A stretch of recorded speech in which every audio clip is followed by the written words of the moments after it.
शिक्षक मतदारसंघ नाशिक विभाग या निवडणुकीसाठी मी माझी उमेदवारी जाहीर केली आहे। मी ॲडव्होकेट महेंद्र भावसार गेल्या 35 वर्षापासून धुळे, जळगाव, नंदुरबार, नाशिक येथे मी शैक्षणिक क्षेत्रामध्ये प्रॅक्टिस करतो।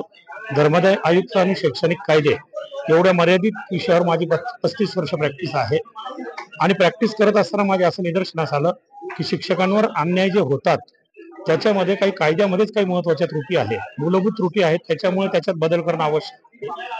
आणि कायद्यात जे बदल केले जातात ते विधान भवनात केले जातात आणि शिक्षकांसाठी मूलभूत आणि मुळापासून हा अन्याय दूर झाला पाहिजे, म्हणून काही कायद्यात बदल करता यावे या दृष्टीने मी ही माझी उमेदवारी जाहीर केलेली आहे। शिक्षक लोकांना माझं चांगल्यापैकी आव्हान आहे की ते बुद्धिजीवी आहेत, समाजातले प्रतिनिधित्व करणारे विचारवंत घटक आहेत। त्यांनी आपल्यासाठी जो उमेदवार भांडणारा असेल आणि चांगला असेल अशा प्रामाणिकपणे सत्सद विवेक बुद्धीने मतदान करावं आणि मला विजयी करावं ही मी विनंती करतो।